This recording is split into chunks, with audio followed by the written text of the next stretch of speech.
Bismillahirrahmanirrahim. Alhamdulillahirabbil alamin. Wassalatu wassalamu ala asyrofil anbiya wal mursalin sayyidina wa safiina wa habibina wa maulana Muhammadin wa ala alihi wa ashabihi ajma'in. Asyhadu an la ilaha illallah al-malikul haqqul mubin wa asyhadu anna Muhammadar Rasulullah shadiqul wa'dul amin. Ya Habibi ya Muhammad, ya Bashiri ya Muhammad, ya Naziri ya Muhammad. Allahumma salli wa sallim wa barik alaih. Raditu billahi rabba wa bil islami dina wa bi Muhammadin nabiyya wa rasulah. Rabbi zidni ilma warzuqni fahma waj'alni minal arifin. Rabbi shrah li sadri wa yassir li amri wahlul 'uqdatam min lisani yafqahu qawli. Assalamualaikum warahmatullahi wabarakatuh. Selamat malam buat kita semua. Salam tambah sehat di mana saja Bapak Ibu sekalian, saudaraku berada. Di Kendari, di Jogja ini ada musisi Mas Chandra. Apa kabar Mas Chandra? Ada Pak Sabto, Pak Iwan di Kendari juga, Pak Yudi, sahabat baru saya ini, saudara saya dari Jakarta juga. Mas Sawal di mana, Jakarta atau di Bogor ini? Pak Heni dan sebagainya. Ibu Kusman di Bandung, Bu Kusman ya. Mudah-mudahan nanti di Banjar, kan Jawa Barat kan. Gue pikir di Bogor. Maaf sambil makan kan? Ya, nggak boleh. Kalau nggak bagi-bagi, harus bagi-bagi. Lanjut. Nah, ada sahabat nih Mbak Sandra di Australia.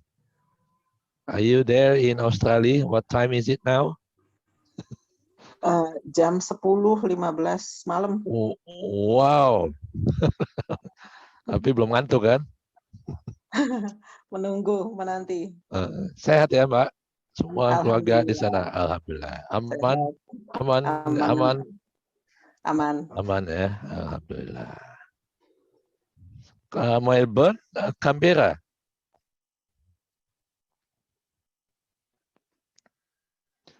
Kita mulai ya. Salawat serta salam marilah senantiasa kita hadiahkan, kita sanjungkan kepada manusia mulia, baginda Nabi besar Muhammad sallallahu alaihi wasallam, para nabi, para wali, para rasul, para santo, para imam suci, para guru spiritual. Mudah-mudahan dengan syafaatnya, dengan cahayanya, kita tetap dapat mengarungi dinamika kehidupan dunia yang luar biasa ini. Begitu banyak perubahan, begitu banyak adaptasi yang harus kita lakukan. Mudah-mudahan juga dengan taufik, inayah dan hidayah dari Allah, kita senantiasa mendapatkan kekuatan lahir dan batin, bahwa tidak ada yang besar kecuali Allah Subhanahu wa Ta'ala. Jadi sebesar apapun ujian cobaan dalam kehidupan, termasuk pandemik yang juga yang masih betah ini di segala pelosok dunia, tetap jauh lebih besar Allah yang maha mengendalikan itu semua. Kita optimis, kita semangat, sambil berbagi pengalaman, berbagi ilmu, mudah-mudahan kita dapat mengambil manfaat lahir dan batin. Kita mulai dengan membaca basmalah. Bismillahirrahmanirrahim. Mohon speakernya di mute. Ya, di mute dulu biar enak nanti saya. Ya, siap. Malam ini saya ingin berbagi, terinspirasi sebenarnya dari baru 2 hari ya, sehari kemarin kan tanggal 11 September 9/11, 20 tahun yang lalu, tepatnya 11 September 2001, terjadi kejadian yang luar biasa dahsyat. Pesawat menabrakkan pesawatnya, pilot menabrakkan pesawat yang dipilotinya ini, menabrak 2 menara kembar katanya itu. Gedung yang paling menjadi ikon di New York, Amerika Serikat, yang menjadi banyak kalangan bisnis mancanegara, markasnya di sana, termasuk Wall Street ya kalau nggak salah di sana, itu ditabrak oleh pesawat yang katanya dilakukan oleh seorang Muslim radikal, teroris mereka menyebutnya. Selalu kalau Islam disebutnya teroris, belum disebut teroris gitu kan. Tapi kalau yang melakukan kejahatan itu non Muslim, tidak langsung dicap sebagai teroris. Ini ada ketimpangan berita ya yang harus juga diluruskan. Walaupun toh kemudian kejadian itu ya memang ditemukan bahwa memang pelakunya adalah seorang Muslim garis keras gitu kan, yang sebenarnya Muslim sebagai bukan ajaran ya, tapi lebih kepada individunya yang kacau balau itu. Nah, kenapa ini saya ingin tarik setelah 20 tahun kemudian? Rasanya teroris ini bukan makin hilang, tapi makin banyak ragamnya. Ini yang membuat kita makin miris. Ternyata walaupun Amerika 20 tahun kemudian hengkang dari Afghanistan, sepanjang 20 tahun itu, bahkan kalau kita mau ngambil pelajaran sebagai guru simbolik yang datang kepada kita, ketika terjadi September 11 2001, kemudian next year, tahun depannya 2002, bulan Oktober terjadi pertama kali pemboman di Bali, Island of God, Pulau Dewata. Dan itu pun dilakukan oleh teroris. Itu siapa waktu itu? Imam Samudra ya kalau nggak salah. Sama Amrozi itu pelakunya, rentetannya itu.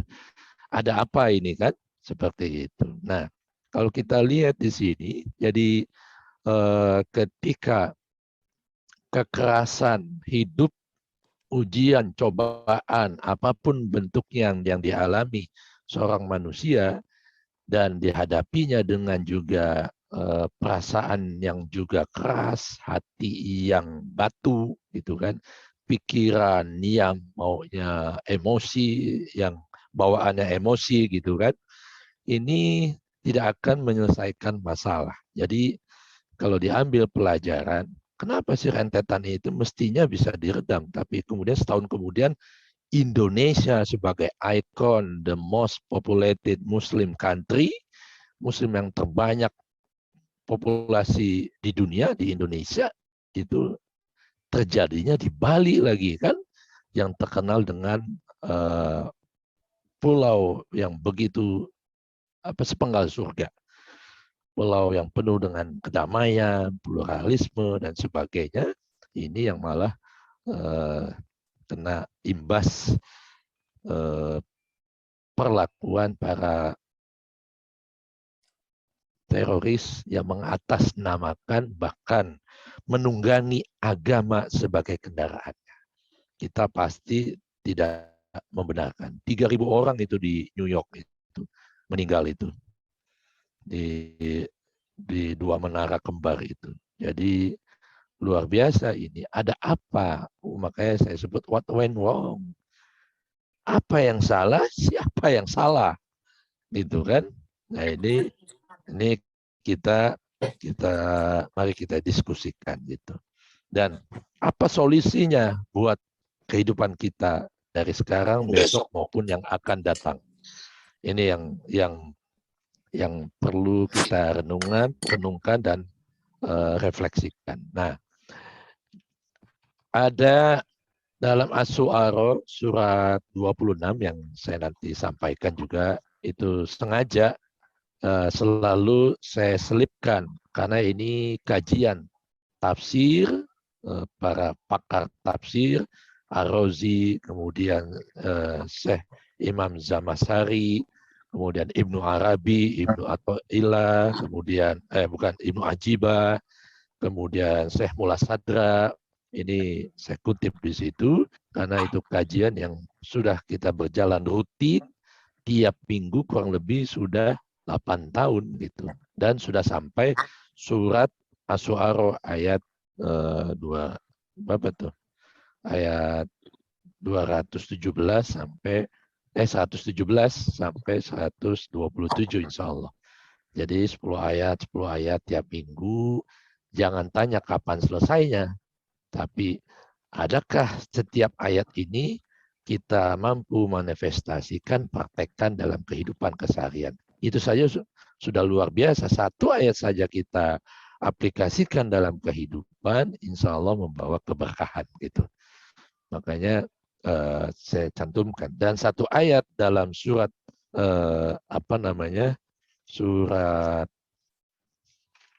An-Nahl ayat 125. Nah, saya mengutip yang surat An-Nahl ini kaitannya dengan fenomena dakwah. Bagaimana sih dakwah menurut Al-Quran? Jangan menurut Ustadz, tapi menurut Al-Quran itu.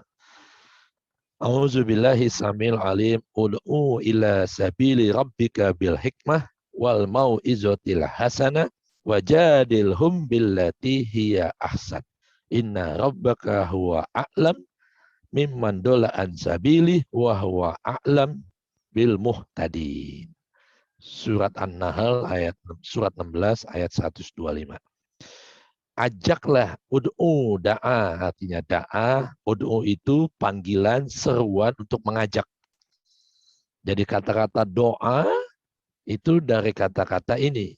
Ini ud'u, ini bentuknya bentuk kalimat perintah, ajak gitu, serulah, panggillah gitu. Nah, makanya ketika kita berdoa, da'a pun akar katanya dari doa itu akar katanya dari da'a gitu. Jadi da'a yada'u da'watan wa du'aan. Nah, kita pakai doa gitu. Jadi arti doa itu sendiri artinya mengajak. Salah kaprah kalau kita katakan doa itu meminta. Mau minta apa? Semuanya sudah dikasih. Kan kayak gitu. Makanya kalau minta dalam kita berdoa, pasti kecewa. Karena ada yang langsung dikabulkan, ada yang kemudian dibiarkan kita merintih, menangis, memelas, memohon, munajat dan sebagainya, berhari-hari, berbulan-bulan kok juga belum dikabulkan. Padahal sebenarnya tidak ada doa yang tidak dikabulkan. Salah dalam kita menghadap pada Tuhan. Boleh jadi itu. Jadi sekali lagi ini penting, doa artinya bukan meminta, tapi mengajak dia, Allah Subhanahu wa Ta'ala sebagai sumber segala sumber untuk selalu membersamai kita. Allah memang selalu bersama dengan kita, tapi kita sadar bahwa Allah selalu bersama kita, ini belum tentu. Makanya ajaklah dia untuk selalu membersamai segala aktivitas kita. Kalau segala aktivitas kita sekecil apapun dibersamai oleh Allah dengan kuasa dan kehendaknya, insya Allah kehidupan kita selalu terjamin. Apapun yang dibutuhkannya. Nggak usah minta lagi. Seperti itu. Kalaupun minta, mau minta apa? Bukankah semuanya sudah aku berikan? Boleh jadi kita meminta yang belum ada. Yang ada saja belum disyukuri. Kan malu juga kalau Tuhan tanya. Yang ada aja kau belum syukuri. Pernahkah engkau mensyukuri kedua telinga? Dengan itu kita bisa berjumpa dalam diskusi kita malam ini. Nah, kalau ditanya begitu pusing juga kita kan. Nah, jadi ud'u artinya mengajak. Ajaklah ud'u ila sabili rabbika. Ajaklah kepada jalan Tuhanmu. Dengan apa? Dengan hikmah. Jadi perintah ini kita diperintahkan, disuruh oleh Zat yang maha tinggi, yang maha berilmu, yang maha berkuasa, yang maha mengendalikan, untuk mengajak setiap manusia, mengajak semua makhluk Tuhan untuk ila sabili rabbik. Jadi mengajak, menyeru manusia untuk kembali ke jalan Tuhan. Itu bil hikmah. Bagaimana caranya mengajaknya? Bil hikmah, dengan kearifan, dengan kebijaksanaan, dengan keteladanan, dengan contoh role model yang benar. Kalau kita lihat ceramah dakwah selama ini, kan seringnya nuansanya penghinaan, kekerasan, provokasi, kemudian intimidasi, kemudian menghasut, bahkan menjelek-jelekkan, bahkan mengkafir-kafirkan. Padahal surat An-Nahl 1 ayat ini, 125 ini, mengajak kita mempunyai prinsip toleransi dan prinsip yang utama dalam kacamata Al-Quran, kacamata ilahi, bagaimana kita mengajak manusia dan makhluk Tuhan yang lain ke jalan Tuhan. Karena manusia ini sebagai co-creator, wakil Tuhan atau khalifah gitu. Materinya biasanya ya penghinaan, menghujat dan sebagainya. Yang harusnya mengajak, ini malah mengejek agama lain, semuanya akan masuk neraka penganut agama lain yang non Muslim, yang Buddha, Hindu, semuanya kafir, yang kafir halal, dah itu sering kali itu merasa euforia yang paling benar, yang paling sempurna, lantas kemudian seenaknya menyalahkan, memvonis, menghakimi, bahkan ya membunuhnya, sebagaimana yang terjadi sekarang di Afghanistan, yang nggak semazhab dengannya itu dibunuh, padahal sesama Muslim. Bayangkan gitu, luar biasa. I was there, saya di sana pernah di perbatasan ketika di Pakistan. Ya begitu, di Pakistan itu beda, ada masjid Sunni, ada masjid Syiah, ada masjid Ahmadiyah gitu. Nah itu gantian aja tuh. Sewaktu-waktu masjid Sunni yang dibom itu pelakunya bisa Syiah atau Ahmadiyah. Atau pas masjid Syiah dibom itu pelakunya dari kalangan Sunni. Sunninya Sunni radikal ini, Wahabi. Sunni yang pahamnya benar-benar ekstrim begitu, itu Wahabi banget itu. Yang nggak sepaham dengan mereka itu halal walaupun sesama Muslim. Itu mengerikan gitu. Saya bahkan ditanya, bahkan ketika saya assalamualaikum ke masjid, itu dari logatnya ketahuan mereka nggak jawab salam saya, tapi yang dijawab, yang ditanya malah ya saya ngucapin salam, kamu harusnya wajib jawab. Ini dia bertanya malah, kamu dari mana? Saya tanya teman saya yang Pakistan kan, ditanya kamu dari mana? Saya bilang Indonesia, Muslim gitu bilang. Kayak gitu. Bayangkan. Karena kenapa kok nanyanya begini? Saya salam, kenapa ditanya datangnya dari mana asalnya? Karena dia takut. Karena suaranya beda. Cara ngucapin salamnya beda. Kayak bahasanya beda. Pasti bukan kita nih. Gitu. Kalau bukan kita, bukan golongan mereka, mereka harus hati-hati. Begitu luar biasa kecurigaan di antara sesama Muslim. Di Indonesia sudah mulai tumbuh kayak begitu, sudah mulai ditumbuhkan oleh orang-orang yang menunggangi agama sebagai kendaraan politiknya, sebagai kendaraan komunitasnya, golongannya, individunya, sehingga merasa yang paling benar. Mereka berhak menghakimi dan menyalah-nyalahkan. Nauzubillah. Mudah-mudahan kita tidak diam bila kejadian seperti ini. Dan sampai sekarang itu saya tahun 95 itu Pak. tahun 94, 95, 1994, 95 itu. Gitu. Di sana saya lihat sekolah apa namanya?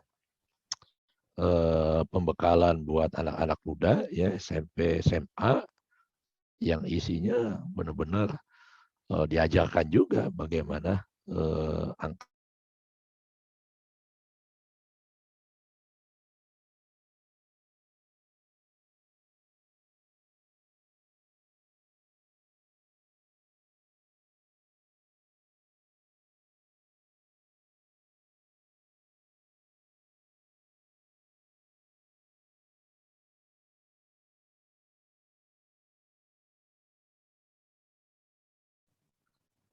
Terputus Romo.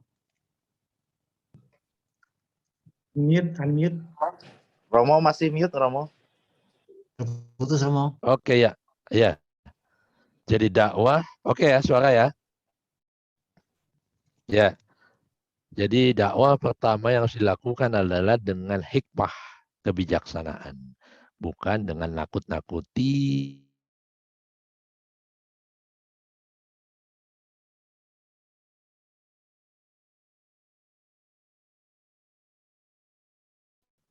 Halo Romo, halo. Halo. Halo.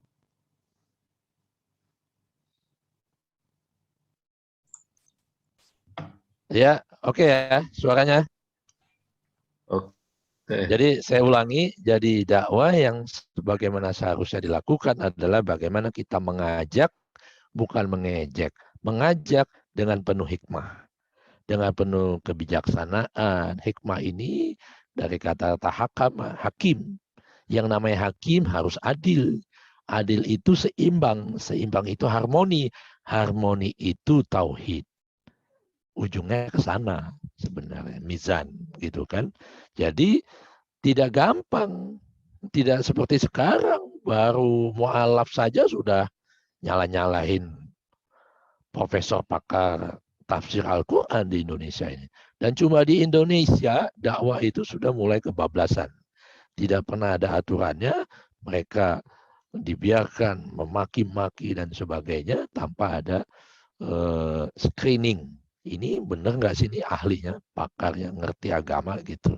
Sehingga banyak anak muda dan juga kalangan orang tua yang termakan hasutan-hasutannya.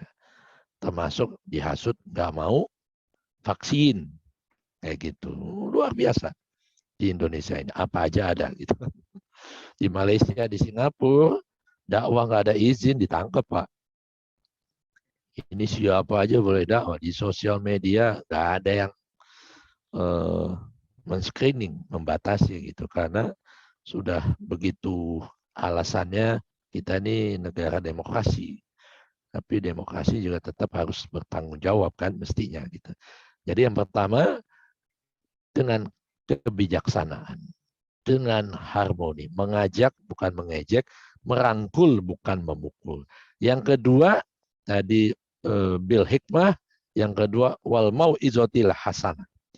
Ini Imam Zamakhsyari mengatakan bahwa yang dimaksud mau'izah hasanah adalah bagaimana menyampaikan dakwah itu dengan tujuan memberikan manfaat kepada audiensnya. Bagaimana mungkin kita dakwah, tapi yang didapat adalah keluar dari satu forum Zoom, sosial media, di majlis taklim, masjid, dimanapun, di rumah ibadah, apapun. Saya tidak hanya bicara tentang Islam, tapi semua agama ya punya potensi kekerasan, punya potensi merasa paling benar sendiri gitu kan. Karena kebetulan di Indonesia yang paling banyak Muslim, ya yang disorot ya Islam gitu. Nah, berapa banyak orang berdakwah saat ini, ya, terutama di sosial media, gitu kan, yang kecenderungannya tidak memberikan manfaat, yang ada cuma membakar emosi, membangkitkan kecurigaan, membangkitkan negatif thinking, pikiran negatif kepada sesama Muslim, bahkan sesama saudara kemanusiaan. Sesama Muslim saling curiga, bahkan pejabat agamawannya dihina-hina, Apalagi dengan yang non-muslim. Sudah nggak ada kata ampun tuh buat kalangan mereka itu. Jadi tujuan dakwah yang kedua adalah caranya ada dengan mau'izah hasanah, dengan tutur kata menyampaikan nasihat yang membawa manfaat. Kalau enggak, lebih baik diam. Sekarang siapa aja mau ngomong agama soalnya ini. Kan gitu kan. Mualaf aja sudah mulai gini, nggak jelas sekolahnya, sudah berani mengkafir-kafirkan guru-guru kiai-kiai kita yang belajarnya puluhan tahun gitu loh. Udah gitu belajarnya lewat kiai Google lagi kan.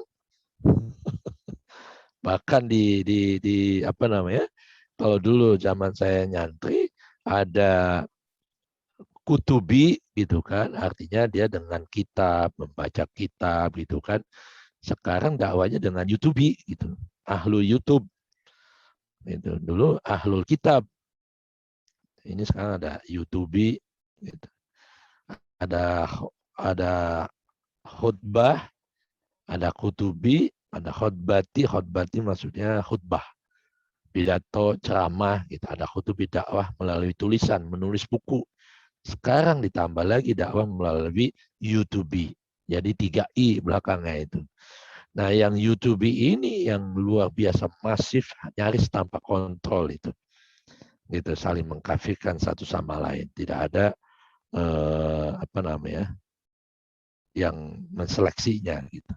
Jadi harus memberikan manfaat, harus memberikan inspirasi dan pencerahan.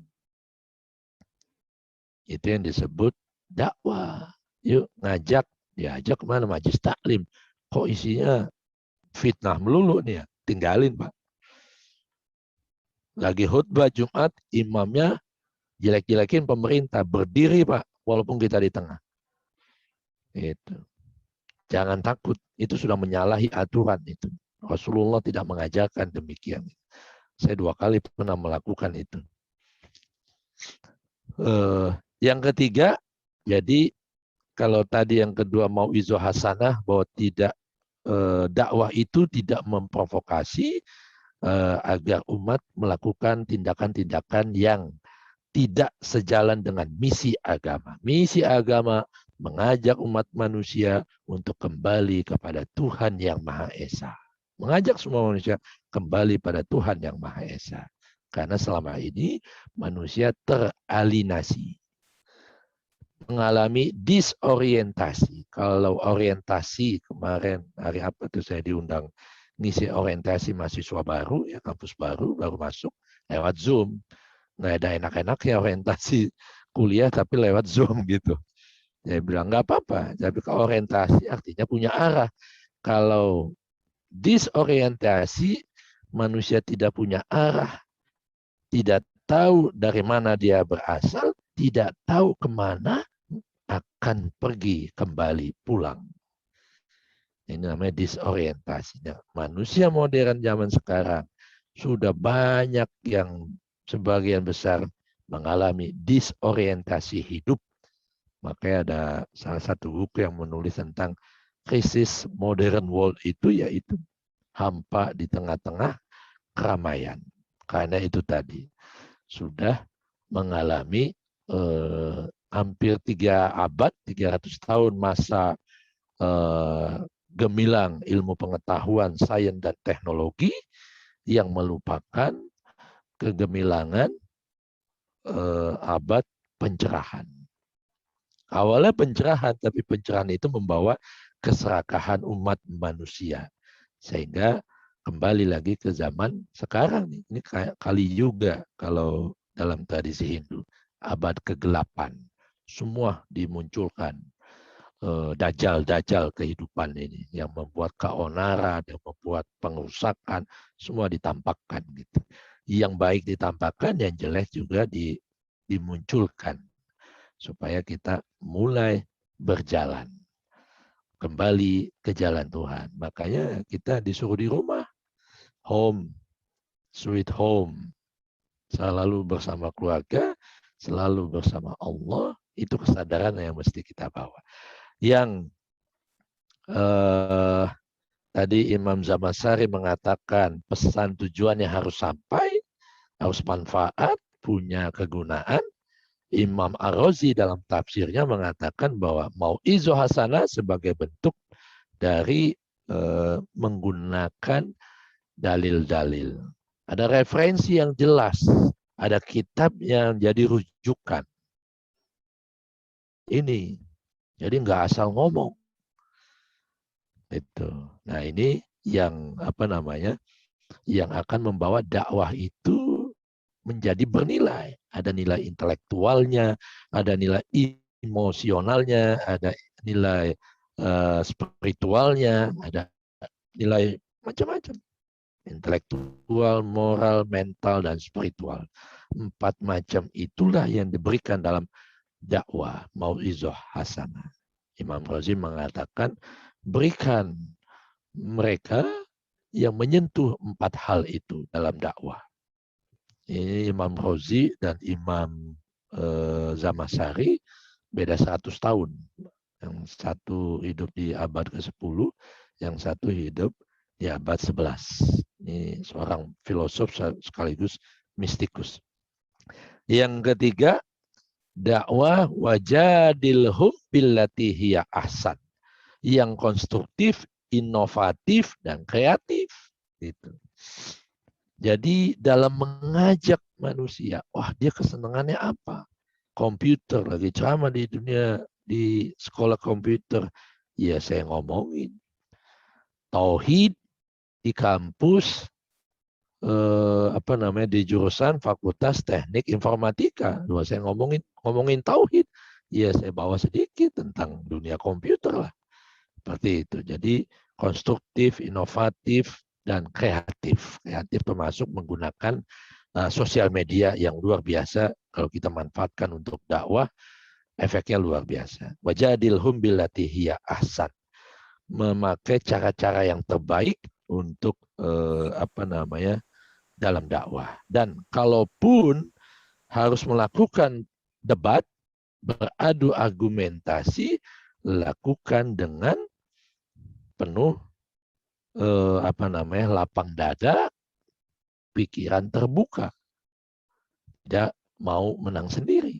Nah, ini yang disebut wajadilhum billati hiya ahsan.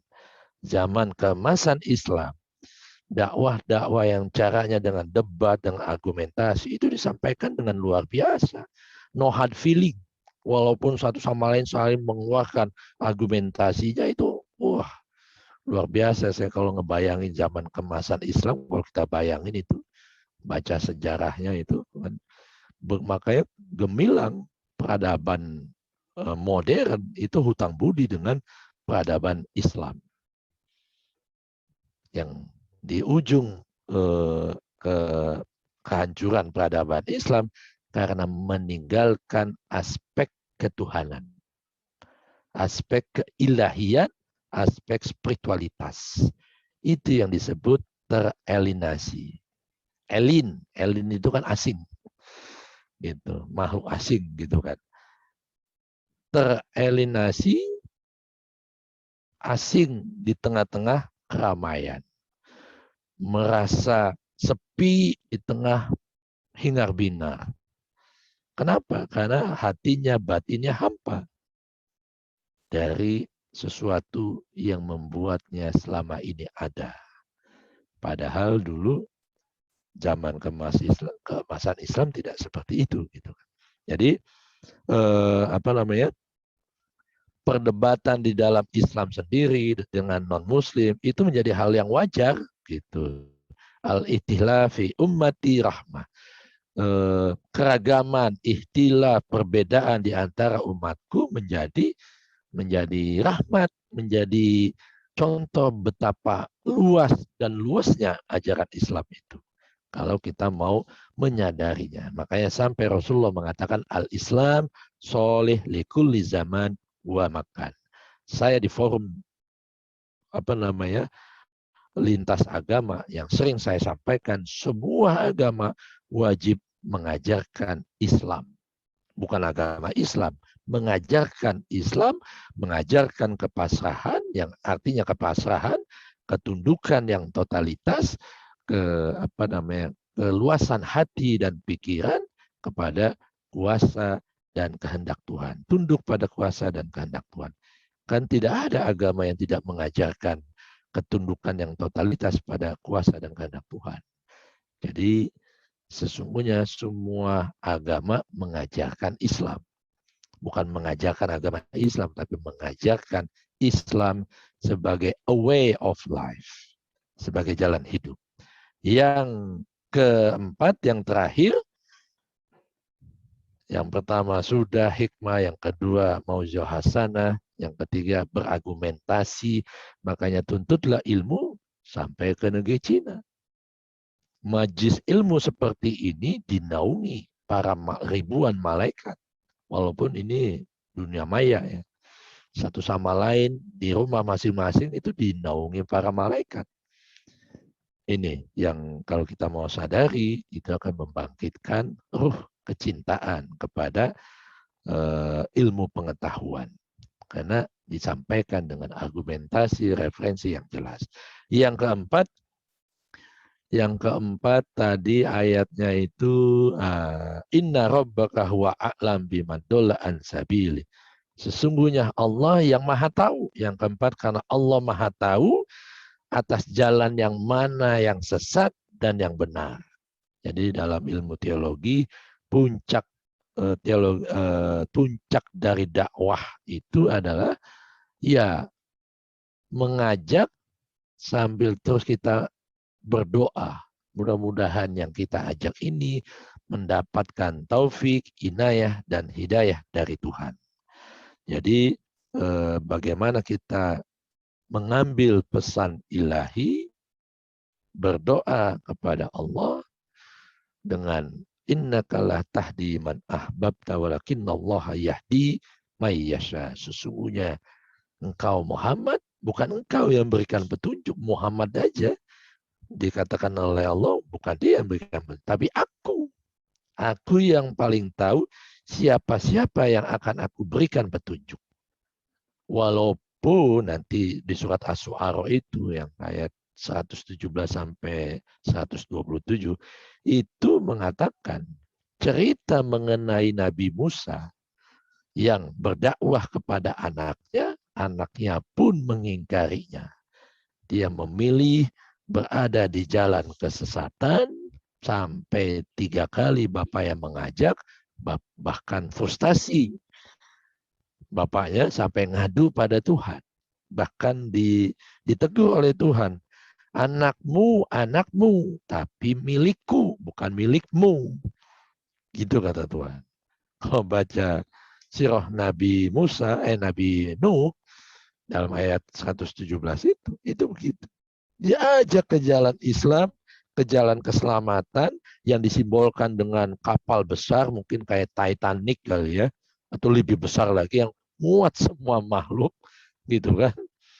Itu nggak mau dia. Bayangkan seorang nabi hidup di padang pasir. Ini saya lanjut aja ya.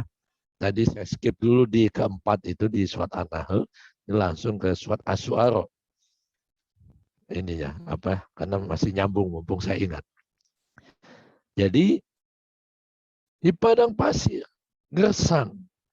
Dakwah ke sana kemari hanya sedikit yang mengikutinya, lalu makin banyak yang mengingkarinya, bahkan memusuhinya, menghujatnya, mengancam membunuh Nabi Nuh, bahkan dakwah anaknya sendiri pun mengingkarinya. Akhirnya di tengah kefrustasian, di tengah doa-doa munajatnya kepada Tuhan supaya memberikan pertolongan, secara logika akal sehat, kayaknya nggak bisa terima. Gile, kenapa aku harus membuat kapal? Itu kan, di tengah-tengah padang pasir. Kan nggak mungkin. Ya kan? Kecuali di Sulawesi, banyak laut, indah-indah. Di Indonesia semuanya punya laut. Ya kan? Kecuali di Indonesia, di mana aja ada laut, di mana aja ada sungai. Misalnya seperti ini di gurun padang pasir, kering kerontang, disuruh bikin kapal besar. Kan buat logika, gila apa Tuhan? Mungkin Nabi Nuh gitu kali ya, gitu kan. Mungkin kayak begitu kan. Tapi karena keimanan dan keyakinannya, maka dia lakukan tanpa perdebatan. Bayangkan Nabi dan Rasul kan, Nabi Nuh ini. Jadi ini juga menjadi teguran buat kita yang hidup di zaman sekarang ini, ketika banyak sekali suara-suara inner voice dari dalam, kita sering mengabaikan.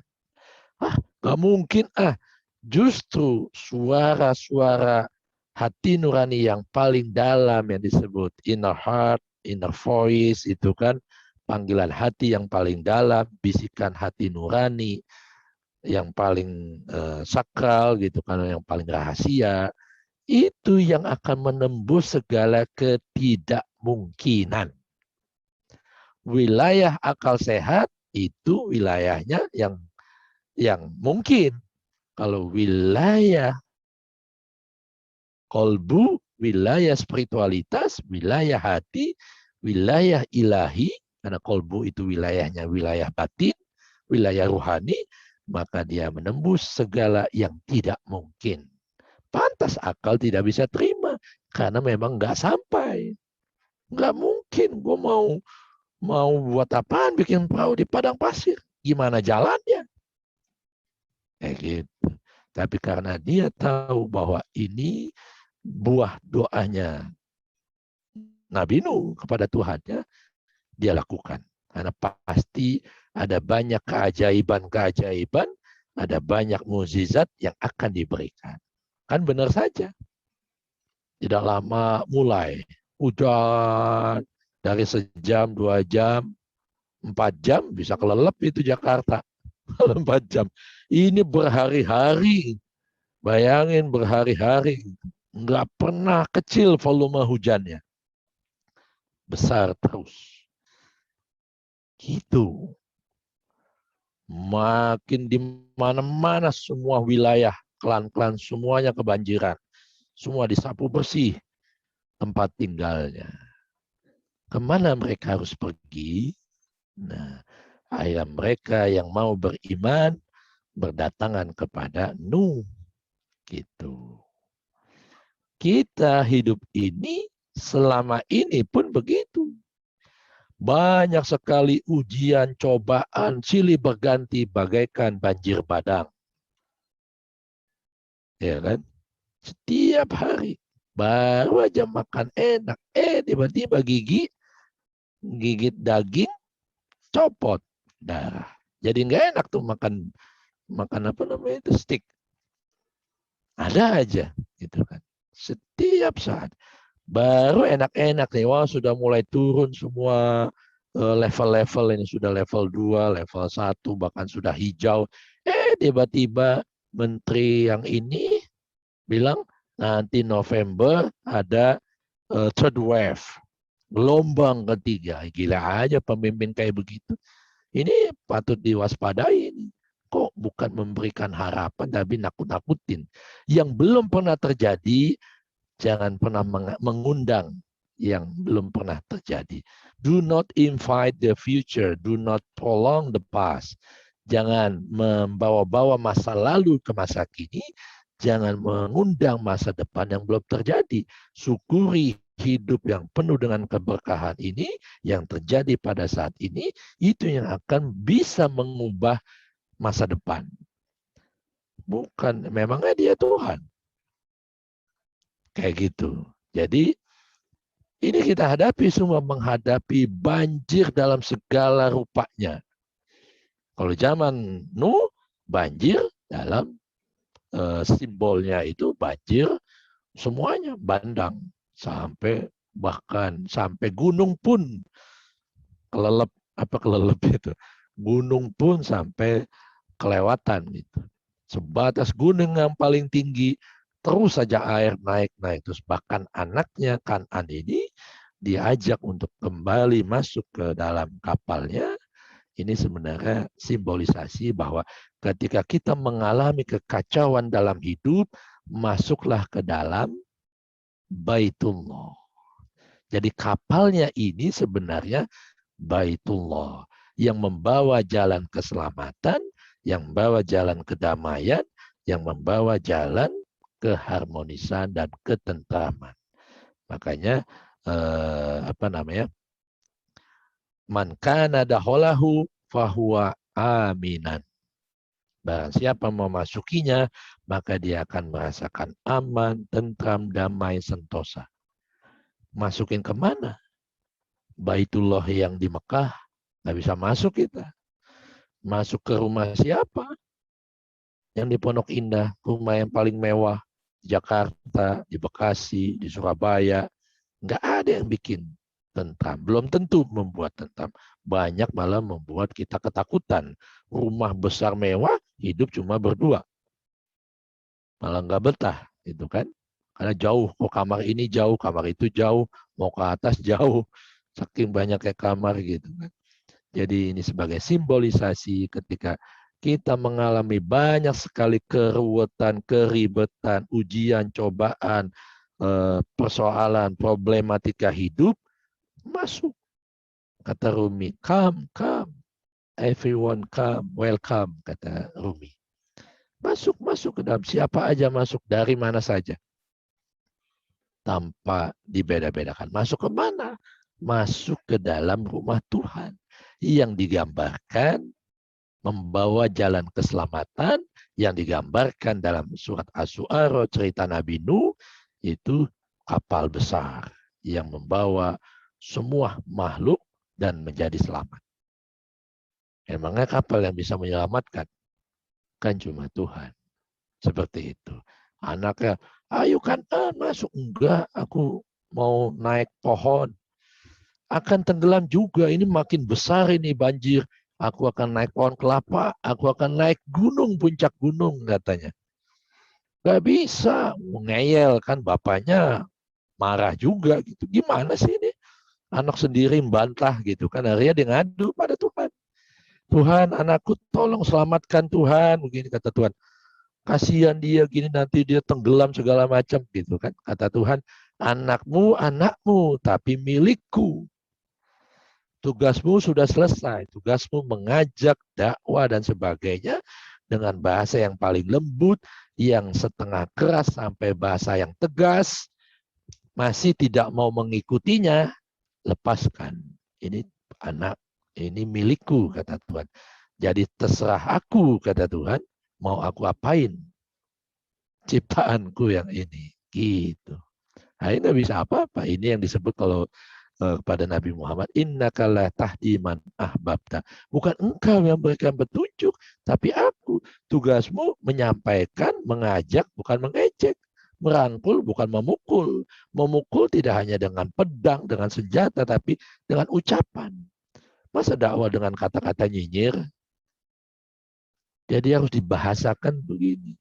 Jadi nggak ada holy books atau sacred text ini, teks suci dari firman ilahi ini yang mengajak kepada kejelekan. Semua ayat per ayat mengajak kita untuk kembali kepada Tuhan. Dengan segala simbol-simbolnya. Makanya ada ayat mutasabihat yang penuh dengan simbol dan ayat muhkamat yang jelas, gamblang, nyata, tanda-tanda wujud keberadaan ilahi. Jadi ketika begitu, maka Nabi Nuh pasrah. Nah, itu makanya disebut jalannya jalan Islam. Gitu. Pasrah ya udah, dia mengarungi lautan samudra kehidupan di dalam batin ilahi, di dalam kolbunya bersama Allah Subhanahu wa taala. Itulah jalan yang menyelamatkan, jalan yang membawa ketenangan, jalan yang membahagiakan, jalan yang membuat kita selamat minad dunya ilal akhirah. Yang keempat, lanjut yang tadi prinsip dakwah. Yang keempat adalah Tuhan Maha Tahu. Jadi ketika Dia Maha Tahu, Dia Maha menghakimi. Alaihissallah biahkamil hakimin.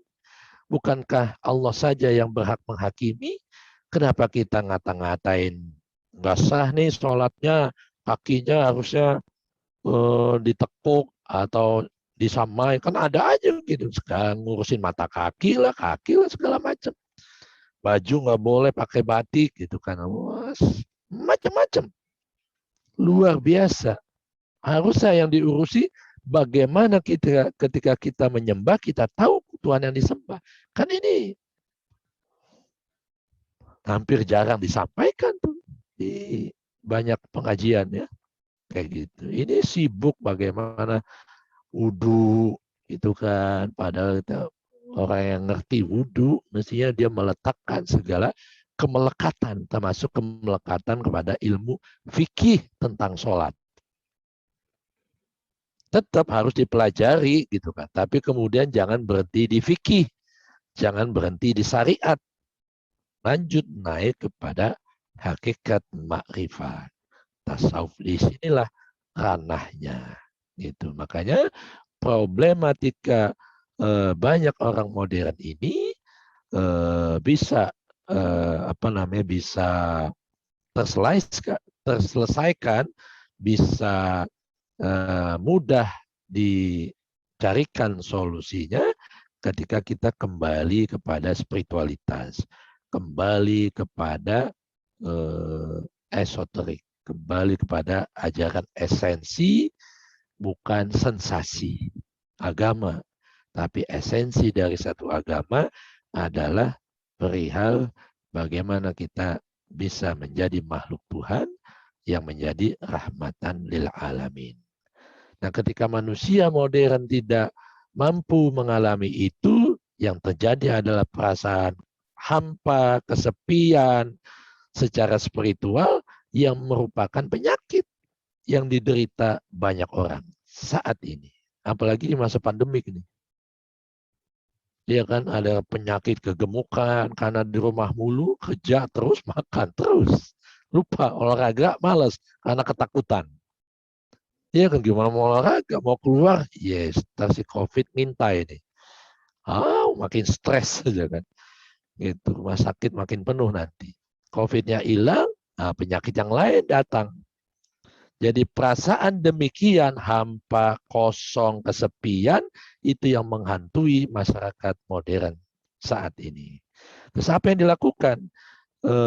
Ini Imam Razi mengatakan, jadi kosongnya batin manusia modern saat ini bukan kosongnya seperti baterai yang belum dicas gitu loh. Bukan begitu. Tapi kosong di sini adalah ketika manusia modern, siapapun itu, merasakan ketidakberdayaan berbuat sesuatu yang berguna bagi dirinya maupun buat orang lain. Gua aja takut keluar. Gua aja nggak bisa nyelamatin dari COVID, apalagi nyelamatin orang lain gitu kan. Dokter aja pusing. Gitu. Karena penyakit itu asalnya dari hati yang kosong, dari zikrullah, dari mengingat Allah. Hati yang kosong dari mengingat Allah, ini yang akan mudah sekali terbawa, terombang-ambing dalam lautan samudera kehidupan yang luar biasa gelombangnya saat ini. Kalau kita tidak mampu berenang, tidak mampu punya cara untuk mengarunginya, bisa-bisa kita tenggelam, bahkan mati dimakan ikan. Bahasanya sampai begitu. Umi mengatakan. Jadi perasaan kesepian, kehampaan itu akan timbul ketika terputus hubungan kita dengan sesuatu yang selama ini menghidupkan dan menghangatkan hidup kita. Siapa yang menghidupkan? Allah Subhanahu wa Ta'ala. Kembali pada, makanya work from home. Semuanya disuruh di rumah. Bukan hanya rumah yang dibuat dari tembok, ada pintu, ada jendela. Masuk ke rumah, tapi pintunya nggak pernah dibuka, jendelanya nggak pernah dibuka, ya sakit semua jadinya. Malah makin sakit semua. Tidak akan mendapatkan udara yang fresh, yang segar dari luar. Makanya batin ini karena saking sumpeknya, jendelanya harus sering-sering dibuka. Ketika dibuka, dia akan bebas, lepas, merdeka. Gitu. Makanya itu yang disebut bahwa pandemik ini sebenarnya mengajarkan kita bagaimana bahwa suffering is liberating. Bahwa penderitaan, kesusahan, ujian, cobaan ini bukan untuk menyusahkan kita, tapi sesungguhnya membuat kita kuat, makin tumbuh, makin dekat kepada Allah Subhanahu wa taala. Mestinya begitu, gitu. Wallahu a'lam bishawab. Cukup sekian dari saya. Sementara mudah-mudahan bisa jadi diskusi yang menarik nanti. Silakan bila ada yang mau bertanya, mau apresiasi, mau sharing pengalaman, monggo. Dihidupkan speakernya, di unmute. Monggo silakan. Bismillah Ustaz saya. Ya, monggo Mas Iwan. Ya. Bismillahirrahmanirrahim. Assalamualaikum warahmatullahi wabarakatuh. Waalaikumsalam warahmatullahi wabarakatuh. Saya Iwan dari Kendari. Ya. Mahasiswa. Begini Ustadz, saya tertarik di pembahasan terkait mengenai dakwah yang hari ini memang kalau realitasnya kita lihat Parah. itu mengkafirkan. Yes. Bahkan ada bagian teman-teman saya itu enggan ke masjid karena kita ditakut-takuti terus dengan agama Islam itu sendiri. Yeah, nah, di sini saya mau bertanya terkait apa sih definisi kafir itu sebenarnya dalam pandangan agama kita. Kemudian bagaimana kita menafsirkan Quran surat Al-Kafirun di tengah keberagaman agama hari ini Indonesia yang serba warna-warni, suku dan agama yang berbeda. Yeah. Untuk kita bisa wujudkan namanya Islam yang rahmatan lil alamin, Ustaz. Yeah. Terima kasih, Ustaz. Ya. Mas Iwan, boleh saya tanya? Mas Iwan muridnya Pak Kiai juga? Iya. Ya. Dari Laksamanul Alam yang angkatan terakhir kemarin di Kendari. Oke. Jadi kafir itu dari kata-kata kafaro. Kafaro itu artinya tertutup atau menutupi. Bahasa Inggrisnya itu cover. To cover artinya menutupi. Misalnya cover it-nya. Tutupi nih papan tulis, di samping saya ada papan tulis nih. Cover it with blanket itu misalnya. Atau cover it with something black misalnya. Tutupi papan tulis ini dengan sesuatu yang hitam. Nah, jadi tertutup dari apa? Tentunya tertutup dari yang namanya tertutup berarti kan pandangannya jadi terhalang. Ya kan, Mas Iwan? Jadi kalau tertutup itu pandangan kita jadi terhalang. Kalau kita melihat gitu. Nah, kalau tertutup itu jalanan berarti langkah kita yang terhalang. Kan sekarang banyak nih kompleks rumah ditutup. Ya kan? Ditutup sama portal, ditutup sama DRIP, PPKM. Nggak boleh orang komplek, selain komplek itu masuk. Gojek nggak boleh masuk. Kasihan dia harus muter sana tutup. Muter sini tutup. Semua ditutup. Akhirnya jauh padahal rumahnya komplek paling belakang. Kayak gitu. Jadi kata-kata kafir itu artinya tertutup. Tertutup dari penglihatan. Tertutup apanya? Kalau kaitannya kafir ini artinya tertutup. Kaitannya dengan iman. Karena selalu dikenal. Kamu beriman atau kufur, kan gitu. Nah, iman artinya melihat, menyaksikan. Iman tidak hanya bicara, iman itu artinya tidak hanya percaya. Percaya sama Tuhan Maha Ada? Ada. Udah pernah melihat? Belum. Ya, belum beriman namanya. Gitu. Mas Iwan masih dengar ya? Ya. Jadi iman itu kaitannya dengan penyaksian. Makanya dalam dalam rukun Islam ada Yang pertama, rukun Islam pertama, bersyahadat. Antashhadu an la ilaha illallah. Engkau bersaksi sekarang, besok, dan yang akan datang, bahkan selamanya tidak ada Tuhan selain Allah. Dan engkau bersaksi bahwa Muhammad adalah utusannya. Itu ucapannya. Kalau ngucap 2 kalimat syahadat, burung beo kita ajarin 1 jam bisa. Nah, bagaimana lakunya? Kan redaksi hadisnya antashhadu. Rukun Islam pertama itu redaksi hadisnya antashhadu alla ilaha illallah wa anna Muhammad Rasulullah. Engkau bersaksi, itu fi'il mudhari, kata kerja. Yang artinya engkau menyaksikan. Artinya satu perbuatan yang dilakukan manusia, perbuatan apa? Menyaksikan. Menyaksikan siapa? Antashhadu alla ilaha illallah. Menyaksikan Allah.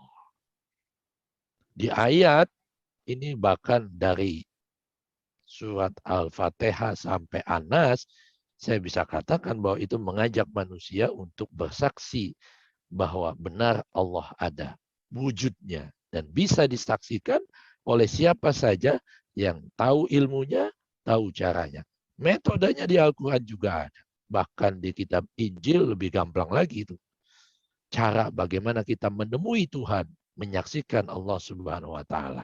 Nah, kedua itu kaitannya iman dengan penyaksian.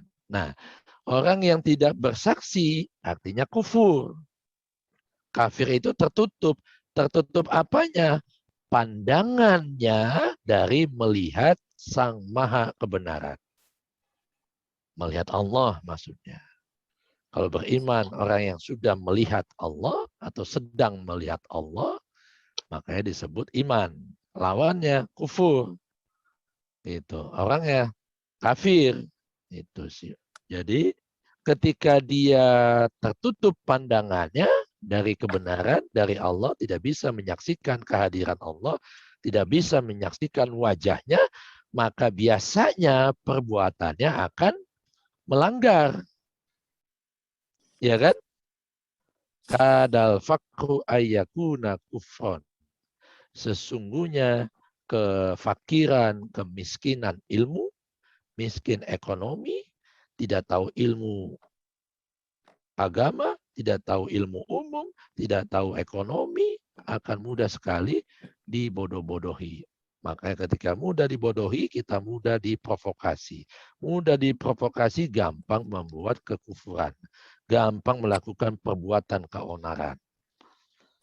Kadal fakru ayyakuna kufron. Kemiskinan, kefakiran dalam hal ilmu. Ilmu apa? Ilmu ekonomi. Makanya umat Islam nggak boleh miskin. Ilmu agama. Apalagi jangan mau dibodoh-bodohi oleh para baru, bukan ulama. Baru itu yang baru belajar lewat YouTube, baru sosial media, udah ngaku-ngaku yang paling benar. Kalau ulama pasti harusnya mewarisi ilmunya para nabi. Karena al-ulama warasatul anbiya. Para ulama adalah pewarisnya para nabi. Apa yang diwariskan? Ilmu tauhid. Ilmu bagaimana kita selalu lebur bertauhid sehingga kita pantas menjadi khalifah fil ardh. Karena ada Allah yang membersamainya. Kemudian jadi itu ya. Jadi kafir artinya tertutup pandangannya dari menyaksikan Allah yang maha benar. Kalau tertutup, ya buta dong. Ya kan? Kalau buta, bisa nggak jalan? Bisa, tapi nabrak-nabrak. Bisa kalau dituntun oleh tongkat atau oleh orang yang melek. Supaya tidak kejeblos ke lubang, jatuh. Nah itu sebagai simbol tidak terjatuh ke jurang kehancuran, kerusakan, dan permusuhan. Karena buta matanya. Disebut kafir. Jadi siapapun dia, apapun agamanya, kalau masih belum dapat menyaksikan kehadiran wujud keberadaan Allah, ini Al-Quran loh yang bicara, terlalu banyak ayatnya, maka hakikatnya mereka adalah masih kafir. Jadi kafir itu bukan orang jahat. Orang kafir itu bukan orang jahat. Orang kafir itu bukan orang non-muslim. Karena dalam penganut agama Islam pun, di dalam agama Islam pun banyak orang kafirnya. Yang masih buta tidak dapat menyaksikan kehadiran wujud keberadaan Allah sehingga kehidupannya melanggar perintah Allah Subhanahu wa taala. Banyak kan orang korupsi dia pakai bahasa Al-Qur'an kok di depan Baitullah. Padahal kode-kode korupsi. Sampai begitu loh. Kurang apa coba? Di depan Baitullah loh dia kode-kodean buat korupsi di tanah air kayak gitu. Nah itu masih kafir, padahal udah dekat rumah Tuhan. Karena dia taunya rumah Tuhan yang di Mekah. Mereka nggak tahu rumah Tuhan yang sejati, yang ada dalam batin, kolbu orang beriman adalah rumah Allah. Kolbun mukmin, Baitullah. Di situ banyak juga ya. Terus yang kedua tentang surat Al-Kafirun. Ya, Al-Kafirun ya. Qul ya ayyuhal kafirun la a'budu ma ta'budun. Qul ya ayyuhal kafirun. Katakanlah wahai Muhammad, wahai orang-orang kafir. Gitu. Nah, sosok Nabi Muhammad, sosok manusia sejati, insan kamil yang sudah termanifestasi cahaya ilahi. Makanya melihat Muhammad, melihat Allah. Melihat Allah, mestinya engkau melihat Muhammad. Itu hadis. Nanti kita bahas kapan-kapan hadis tentang itu. Nah, di sini Muhammad diperintahkan oleh Tuhan untuk mengatakan, wahai orang-orang kafir. Jadi Nabi Muhammad menyeru kepada orang kafir. Jadi kalau Nabi Muhammad menyeru kepada orang kafir yang masih tertutup matanya, belum mampu melihat, menyaksikan wujud ilahi, kira-kira Nabi Muhammad masih kafir atau sudah melek? Buta atau sudah melek? Kan tentunya melek. Sudah melihat. Makanya dia bilang, ya ayyuhal kafirun. Wahai orang-orang yang kafir. Wahai orang-orang yang masih tertutup pandangannya, penglihatannya dari menyaksikan kebenaran, menyaksikan Allah. La a'budu ma ta'budun. Kalau orang kafir itu menyembah siapa? Menyembah pikirannya sendiri. Allah Akbar. Kan perintahnya apa? Aqimus sholah lizikri. Dirikanlah sholat untuk mengingatku, mengingat Allah. Ketika Allahu Akbar, yang diingat bukan Allah, yang diingat pekerjaannya, yang diingat anaknya, istrinya, suaminya, mobilnya di luar masjid, takut kecolongan, motornya yang belum dikunci, takut kehilangan. Ketika selain Allah yang diingat, berarti itu yang disembah. Itu masih kafir karena belum tahu Tuhannya. Bagaimana bisa tahu? Karena belum pernah ketemu. Bagaimana bisa ketemu? Karena matanya masih tertutup alias tercover. Ya kan? Kayak gitu. Nah, aku, kata Nabi, la a'budu ma ta'budun. Aku yang beriman, aku menyembah Tuhan yang aku saksikan. Tidak menyembah apa yang kamu saksikan. Karena kamu menyaksikan, menyembah kepada selain Allah. Nah, ini surat Al-Kafirun. Gitu. Jadi tadi, makanya nunjuk wahai kafir tuh kafir gitu kan. Nunjuknya tangan satu, yang 4 ke dalam. Jangan-jangan kitanya yang masih kafir. Makanya kata Tuhan, alaihissallah biahkamil hakimin. Bukankah aku saja yang berhak menghakimi? Yang mengatakan ini benar, ini salah, ini kafir, ini beriman. Manusia siapapun dia. Apa agamanya, apapun posisinya, tidak berhak menghakimi seorang hamba. Hanya Allah. Sejelek apapun hamba itu. Gitu. Jadi, la a'budu ma ta'budun, aku tidak menyembah apa-apa yang kamu sembah. Karena yang disembah oleh orang kafir itu Tuhan-Tuhan selain Allah. Ya itu tadi. Karena dia belum tahu Tuhannya, jadi menyembahnya ya selain Allah. Ya pikirannya, yang terlintas di pikirannya Allah Akbar. Mobil belum dikunci kayaknya tadi itu alarmnya, pintunya lagi sholat nih kan. Nah, yang diingat selain Allah, ya itulah Tuhannya. Padahal perintahnya, dirikanlah sholat untuk mengingatku, mengingat Allah. Wala antum abiduna ma'abud. Dan engkau yang belum tahu, yang masih tertutup, yang masih buta pandanganmu, tidak menyembah apa yang aku sembah. Jadi bagaimana mungkin orang buta bisa melihat kalau belum dibuka matanya, dimelekin gitu. Atau dikasih tahu oleh yang sudah tahu, yang sudah melek. Ya, gitu ya Mas Iwan. Gitu. Jadi Jawabannya surah Ustaz. Hah? Terima kasih jawabannya. Sehat-sehat Ya, selalu, Ustaz. ya, kasih sama-sama. Jadi kalau diterusin jadi kelas tafsir nanti. Lain lagi kelasnya gitu. Kelas tafsir nih surah Al-Kafirun 6 ayat bisa 3 jam. Itu kalau dibahas. Apalagi secara tasawuf gitu kan. Jadi beginilah fenomena yang kita hadapi selama ini. Menuding-nuding orang kafir, siapa aja seenaknya gitu, padahal sesungguhnya kita kafir. Kata Gus Dur kan gitu. Kafirnya dewe, nggak tahu, dia nggak sadar bahwa dia masih tertutup dari pandangan yang sangat menyejukkan Allah Subhanahu wa Ta'ala. Kalau sudah memandang wajah Allah, nggak pernah kita mau pindah ke lain hati. Beneran, pindah ke lain hati, ditempeleng oleh Tuhan, suruh balik lagi. Ditampar bolak-balik. Karena Tuhan maha pencemburu. Kalau sudah tahu dia, kalau sudah ketemu, sering-seringlah menemuinya. Supaya kita makin cinta. Kalau sudah cinta, Allah akan tidak tinggal diam pada hambanya yang demikian. Monggo silakan yang lain.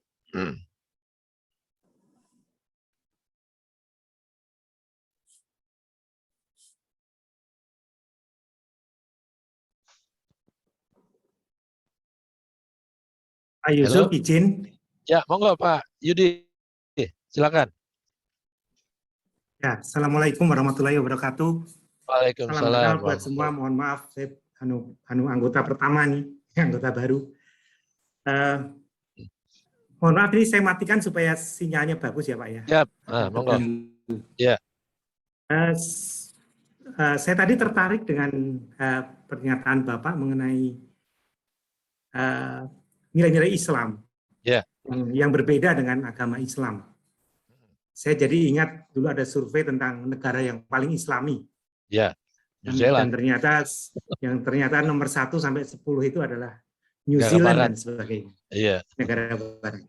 Jadi negara-negara Islam malah urutan 50 dan sebagainya. Nah, kemudian kaitannya adalah kepada Islam itu adalah agama yang ya waktu kuliah dulu saya belajar tentang sistem ekonomi Islam, sistem politik Islam, sistem hukum Islam dan sebagainya. Artinya komplit sekali begitu ya, sebagai satu negara. Kemudian ada yang kemudian mungkin berkesimpulan bahwa sebetulnya tidak bisa melepaskan Islam dari politik atau bahkan Islam itu harus berpolitik. Pertanyaan saya mungkin apakah Rasulullah itu juga pernah sebagai pemimpin politik? Kemudian berikutnya adalah apakah artinya ada cita-cita negara yang berdasarkan Islam? Karena tadi Bapak menyampaikan bahwa di zaman keemasan Islam itu sangat damai, sangat lembut begitu ya. Nah, apakah itu yang menjadi inspirasi dari para politisi atau orang-orang yang ingin mendirikan khilafah misalnya? Itu pertanyaannya Pak Yusuf. Assalamualaikum warahmatullahi wabarakatuh. Oke, ya. Terima kasih Pak Yudi. Senang sekali bisa bergabung. Mudah-mudahan kita istiqomah berbagi pengalaman. Jadi begini, aspek ajaran Islam memang kita ketahui dalam satu hadis dikatakan al-Islam solih likulli zaman wa makan. Islam, the teaching of Islam, ini bukan agama Islam, a way of life. Islam dalam hal ini a way of life. Kata Rasulullah, sangat cocok di segala tempat, di segala ruang dan waktu. Jadi kapan saja. Mau zaman baheula, mau zaman high tech nanti, yang katanya teknologi udah nggak pakai alat lagi, gitu. Tetap Islam itu cocok di segala ruang dan waktu. Nah, Islam di sini sebagai a way of life, tatanan kehidupan yang tunduk patuh pada kuasa dan kehendak the great society atau the great consciousness, kesadaran agung, the absolute reality atau the absolute truth, kebenaran mutlak. Nah, orang sekarang menyebutnya Allah, Elohim, Sang Hyang Widi, dan sebagainya, gitu kan. Nah, dalam aspek ajaran Islam, semua aspek kehidupan itu diajarkan. Bahkan, mohon maaf, sekedar kita ngeluarin kotoran hidung saja, itu diatur dalam Islam. Gile bener ini ajaran, gitu kan. Sampai kayak begitu. Motong kuku bukan sekedar mau dapat sunnah, dapat pahala, itu nggak penting. Kenapa sih harus kanan dulu? Itu juga ada hitung-hitungan sainsnya itu. Ini di Ibnu Arabi, kitabnya itu luar biasa tuh dibahas. Di Ibnu Sina, itu juga luar biasa di situ. Nah, ada fikih. Fikih sholat, fikih munakah. Sholat saja ada fikihnya. Ada fikih toharo. Wudhu saja ada tata caranya dan sebagainya. Semuanya diatur. Makanya disebut agama Islam. Dinul Islam. Din di sini bukan agama, tapi din adalah tata cara kehidupan yang al-Islam, a way of life yang tunduk patuh kepada aturan atau cara main yang diberikan oleh Tuhan. Kalau Tuhan bikin cara main, begini loh cara main yang cantik, begini loh cara main supaya jadi kayak Ronaldo, begini loh cara main supaya jadi kayak Serena Williams misalnya, gitu kan.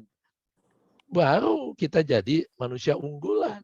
Nah, ini aspek itu tidak tahu, kedekatan kita pada Tuhan masih renggang, tapi sudah bicara aspek yang lain. Yang paling utama itu dulu, fondasi keterhubungan kita selalu kepada Tuhan.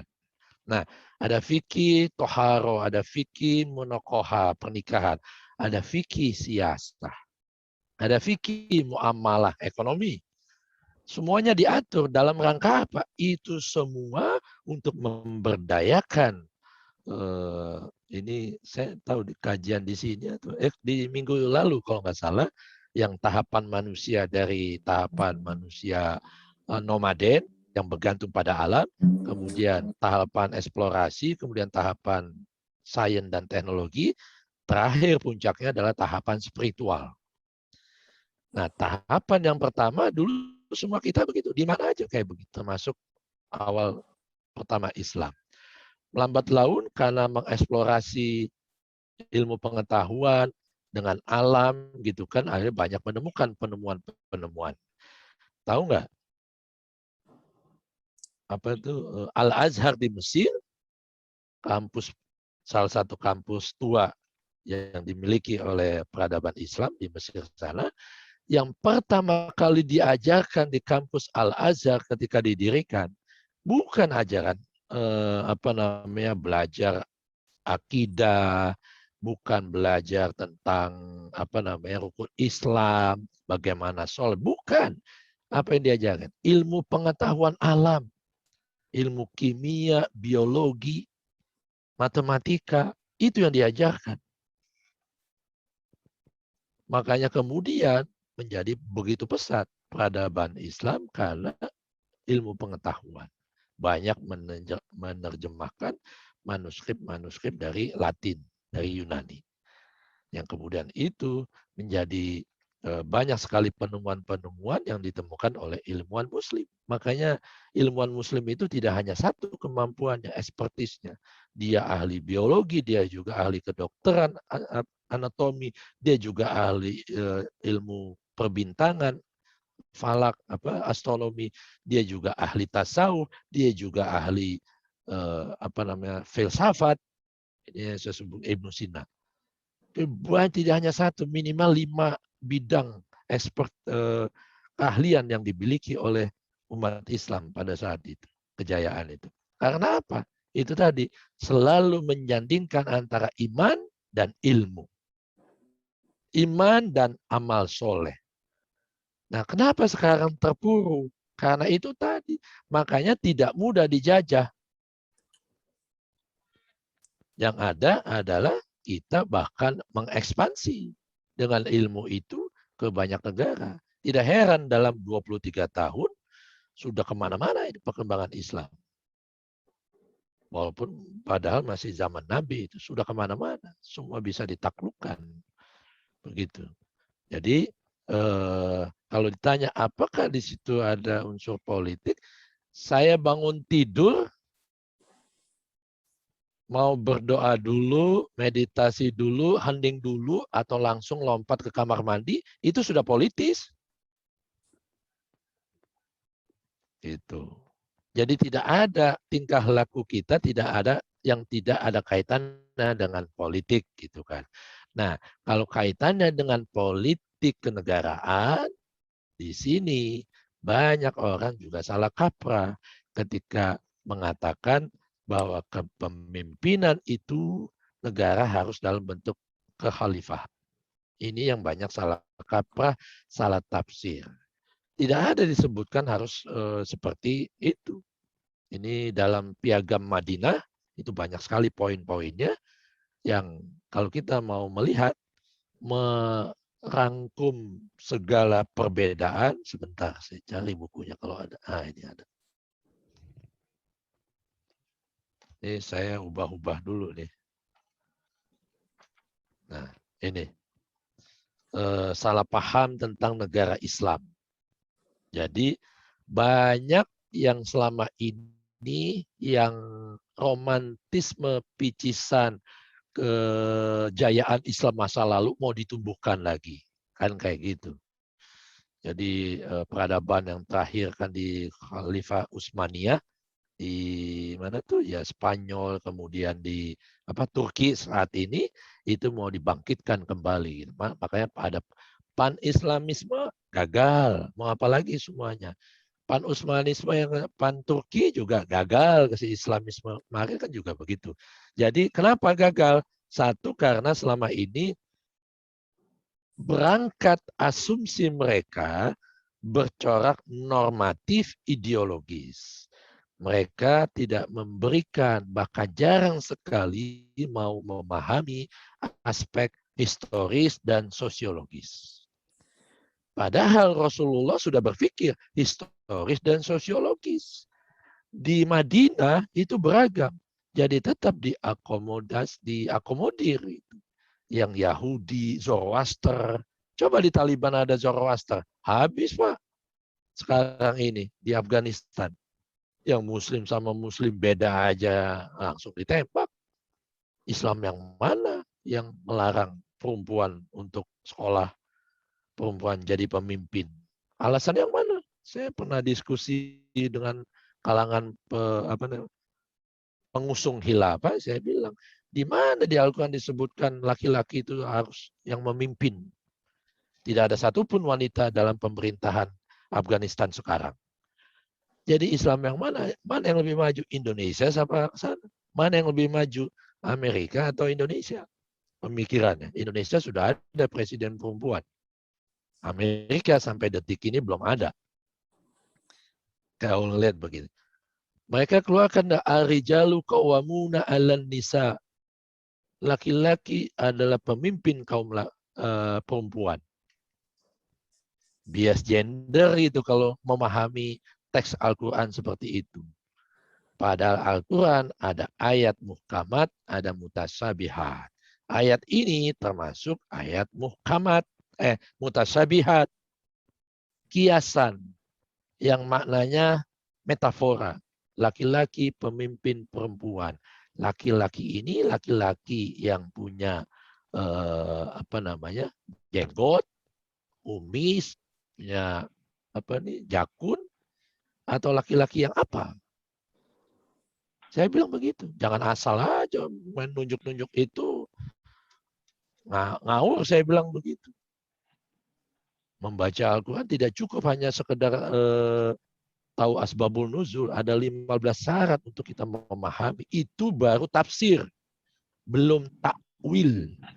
Banyak kalangan ahli, pakar-pakar politik Islam yang pro khilafah, mereka tidak paham takwil Al-Quran. Tafsir dia baca, tapi takwil tidak dibaca. Padahal takwil itulah yang akan membongkar makna yang sesungguhnya ayat per ayat dalam kitab suci. Jadi ar-rijalu qawwamuna 'alan nisa, rijal ini sebagai simbol ruhani. Nisa perempuan sebagai simbol jasmani. Jadi dalam hidup jangan kita dunia fisik tubuh ini yang memimpin. Jangan kita diperbudak oleh tubuh. Tapi harus dipimpin oleh aspek rohani yang mengendalikan, yang mengoperasikan, yang mengontrol aspek batin kita.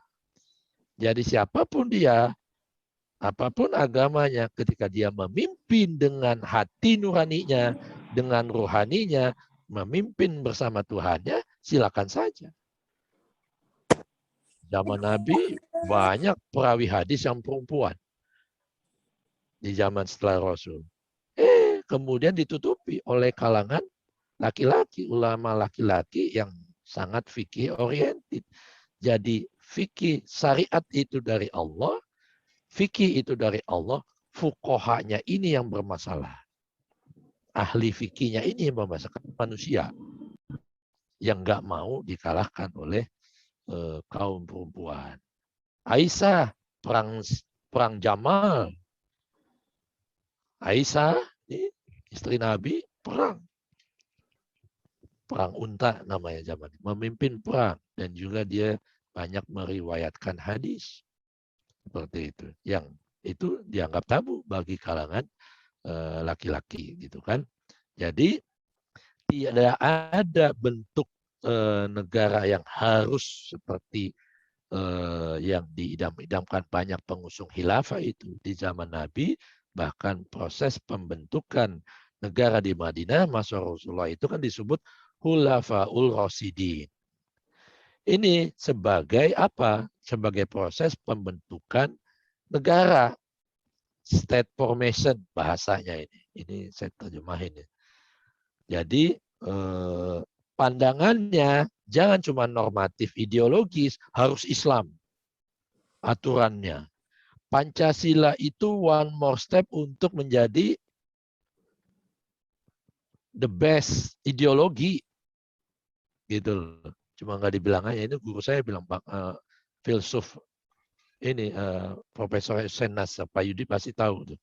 Guru besar di George Washington University. Beliau besar di Harvard juga. Jadi Pancasila itu sudah bentuk yang paling ideal buat Indonesia. Mau ngacu ini. Nilai-nilai Islam yang mana yang tidak ada di 5 dasar Pancasila. Semuanya ada di situ.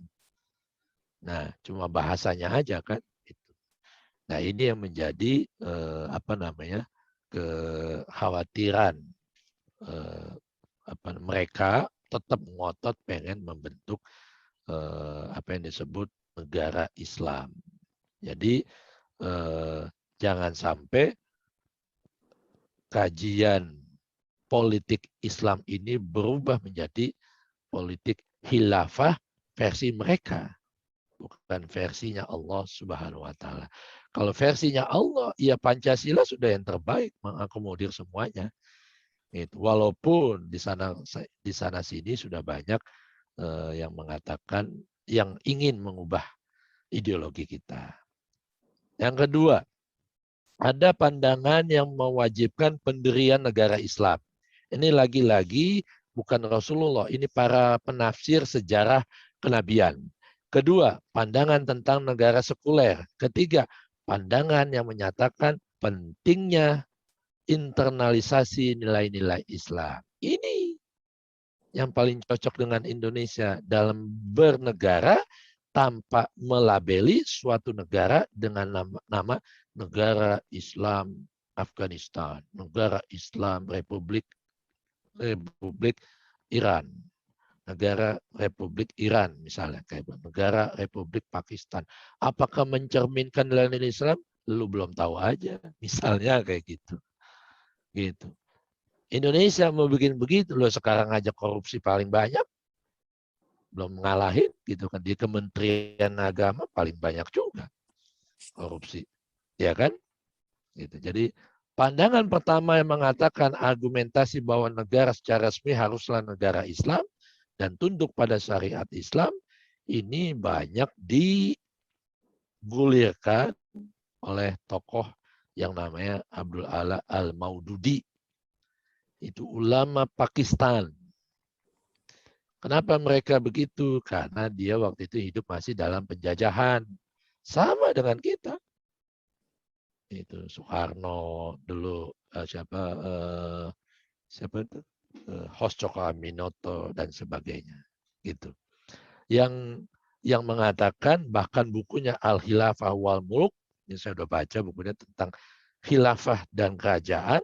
Al-Maududi ini, ulama Pakistan ini mengatakan penting negara Islam dilandasi oleh perintah Al-Quran yang menyuruh umat mukmin taat pada Allah dan Rasul-Nya. Gitu. Di mata pendukung negara Islam, pemerintahan Nabi Muhammad adalah contoh yang nyata bahwa negara Madinah benar-benar suatu unit kesatuan politik yang terbangun karena kesepakatan. Itu. Nah, kesepakatan. Jadi tetap ada demokrasi di situ. Pertama, Rasulullah menerima baiat dari berbagai kelompok masyarakat. Baiat yang mengangkat Rasul sebagai pemimpinnya. Walaupun ini bukan kalangan Muslim. Makanya Yahudi aman. Kafir aman, asal kafir zimmi, bukan kafir harbi. Harbi ini yang memerangi, yang benci, itu pasti dipenjara. Gitu. Kalau dia tidak memerangi, diampuni, dimerdekakan bahkan. Gitu. Kedua, dalam kapasitasnya sebagai kepala negara, Muhammad mengirim surat ke banyak pemimpin negara-negara besar pada saat itu untuk tunduk di bawah kekuasaan Islam. Kalau mau, itu. Kalau nggak mau ya nggak apa-apa. Selama mereka tidak memerangi Islam, ya dibiarkan seperti itu. Nanti juga lambat laun berintegrasi pada Islam.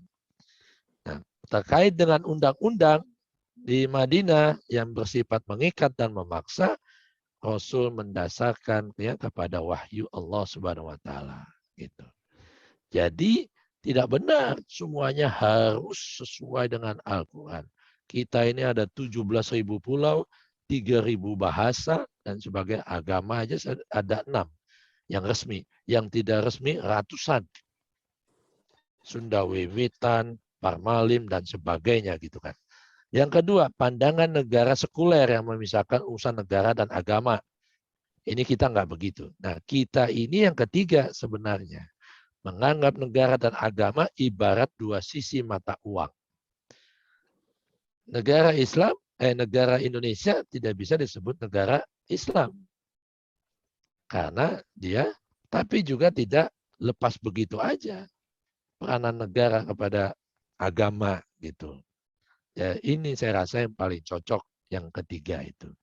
Jadi kalau dikatakan NKRI bukanlah negara Islam dan bukan pula negara sekuler, maka praktek bernegara yang dibangun dengan berlandaskan nilai-nilai agama tanpa harus menyebutkan diri sebagai negara agama. Itu yang paling cocok dalam konsep negara Pancasila. Yang lebih utama adalah bagaimana mengejawantahkan nilai-nilai agama secara substansi dalam kehidupan berbangsa dan bernegara. Ini sebenarnya. Dan ini masih terus digrogotin oleh orang-orang pengusung khilafah. Karena penasaran, pengen nyobain. Gila lu buat negara, nyoba-nyobain gitu. Kalau cocok, kalau enggak, hancur-hancuran mau, ya kan? Nah ini yang harus kita cegah, harus kita silent majority ini jangan diam, dikit-dikit musuh negara, supaya Islam yang memimpin selama ini tertindas karena kebodohan saja. Semua ini dikuasai oleh yang minoritas, lu bodoh sih, yang mayoritas, coba pinter. Jadi selalu menyalahkan, mengkambing hitamkan. Solusinya dikit-dikit khilafah, belum tentu. Gitu. Kalau kualitasnya pemahaman keberagamaannya sekualitas Imam Khomeini, ya masih wajar gitu kan. Imam Khomeini aja masih banyak digrogoti juga oleh orang-orang yang haus kekuasaan yang ngedompleng ke karisma kepemimpinan Imam Khomeini. Jadi apapun yang mau kita terapkan, selama itu sesuai dengan kaidah nilai-nilai Islam, ideologi negara, silakan saja. Nama apapun bisa jadi, gitu kan. FPI ngusulin apa? Apa tuh kemarin? Negara Pancasila Syariah apa kalau nggak salah? Syariah. Iya kan? Ya ada aja. Nusantara. Iya, macam-macam lah pokoknya gitu kan. Nah ini juga harus ini. Jadi yang ada saja kita benari sambil kita terus substansi beragama kita tingkatkan. Jangan kita pada sensasi agama atau romantisme picisan masa lalu mau dibawa-bawa lagi masa sekarang gitu kan. Gitu. Jadi bentuk nggak penting. Yang penting adalah isinya. Bagaimana isi itu membawa kepada rahmatan lil alamin. Sampai seorang sastrawan Muhammad Iqbal mengatakan, aku menemukan Islam di Paris, Prancis. Tapi aku tidak menemukan Islam di Pakistan. Gitu katanya. Kenapa? Nilai-nilai yang diajarkan dalam ajaran Al-Quran dan Rasulullah dia temukan di banyak praktek kehidupan keseharian orang-orang di Barat. Makanya negara yang paling Islami, New Zealand, Swiss, dan sebagainya begitu. Justru nilai-nilai substansi ajaran Al-Quran, ajaran Allah dan Rasulnya tidak ditemukan kita temukan di Indonesia. Jauh, masih jauh, masih sangat jauh. Masih sangat jauh. Jauh dong. Bayangin, orang mau korupsi aja ngomongnya di Baitullah, nggak pengen ketahuannya. Pejabat Indonesia itu. Nauzubillah gitu kan. Itu sudah cermin gitu. Makanya kita ini umat Islam di mana-mana yang dalam hal ini di negara dunia ketiga, negara berkembang, ya jadi buih. Jadi bulan-bulanan negara maju yang berilmu. Makanya berilmulah dalam hal supaya Islam maju dan memimpin dunia. Karena peradaban Islam nanti, kejayaan Islam nanti bukan karena menerapkan ajaran Islam, tapi ditemukannya semua penemuan-penemuan ilmiah oleh para ilmuwan tentang cahaya di atas cahaya. Tentang bukti keberadaan wujud wajah ilahi. Itu sebenarnya. Jadi bukan khilafah. Mungkin begitu Pak Yudi. Terima kasih banyak Pak Yusuf. Ya, Assalamualaikum. ya.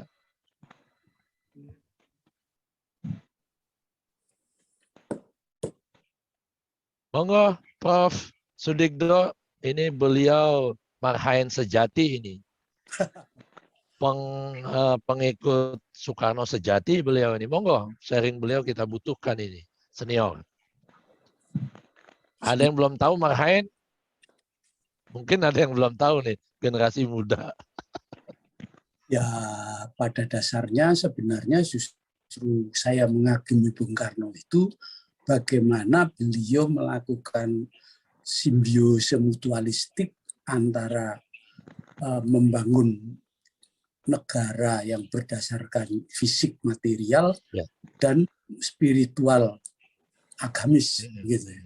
Makanya dalam Pancasila itu waktu diusulkan pertama bukan ketuhanan yang Maha Esa, lebih dulu. Karena untuk menjaring semua orang mau, kemudian baru diikat. Sesudah jadi dasar negara benar disebutkan Pancasila itu ketuhanan yang Maha Esa. Tidak menyebut agama. Jadi selama orang itu menyembah Tuhan yang Maha Esa sesuai dengan keyakinan mereka masing-masing, mereka akan diakomodir. Gitu. Dan kelakuan-kelakuan yang batil, koruptor lah, males lah, nggak mau belajar lah, itu yang akan diperangi oleh negara untuk menjadi negara yang bisa maju dan rakyatnya mencerminkan bagaimana membangun manusia dan berbakti kepada Tuhannya. Saya kira itu aja. Iya, betul Pak. Setuju sekali Prof. Itu karena saya bukan ahli politik ya. Saya cuma belajar di bawah bendera revolusi. Karena bapak saya dulu pernah jadi pengawalnya Soekarno, jadi bapak beli bendera revolusi jilid 1-2. Waktu itu sebelum SMA saya harus sudah baca selesai oleh bapak saya. Sehingga sampai sekarang saya tidak pernah ragu untuk melakukan perintah Allah atau Tuhan yang Maha Esa itu melalui siapa? Dengan menunjukkan keadilan bagi seluruh pemeluk agama di dunia. Contohnya Pak Yusuf sendiri, Pak Kiai, Pak Guru, yang saya anggap guru saya dalam ilmu agama Islam itu, bagaimana saya menikahkan anak nomor 2 saya. Bapak bisa cerita itu nanti. Silakan Pak. Jadi ya itulah apa namanya ya generasi kita ini juga tantangan, minim sekali literasi. Jadi apa-apa maunya instan. Rasanya sebagian besar generasi muda banyak nggak baca tuh di bawah bendera revolusi tentang sosok Soekarno, Bung Karno, apa namanya pendiri bangsa, founding father bangsa kita ini.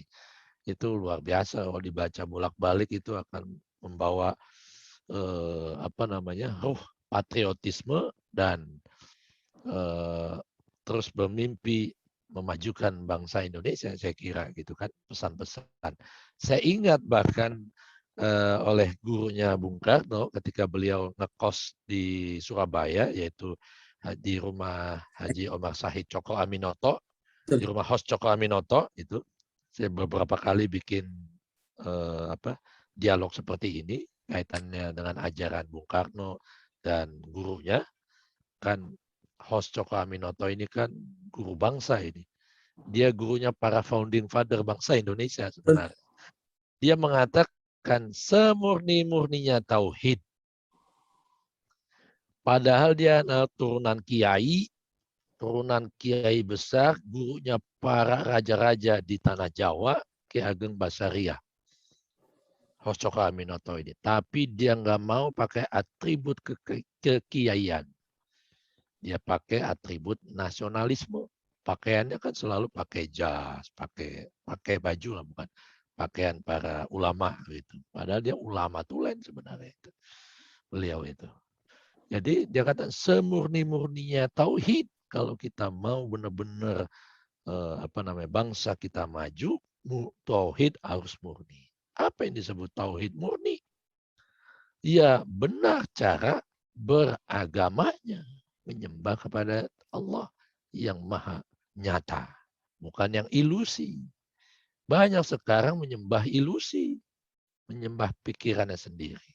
Pun mohon maaf, ada beberapa agamawan yang begitu.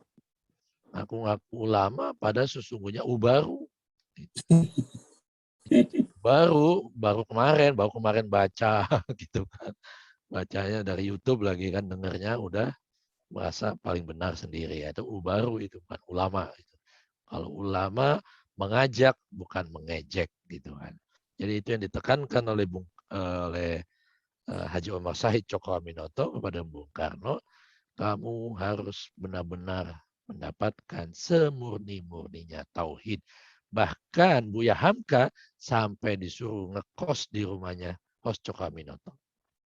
Padahal bapaknya kiai besar Buya Hamka itu. Itu dia 2-3 tahun lebih muda dibanding Bung Karno. Gitu.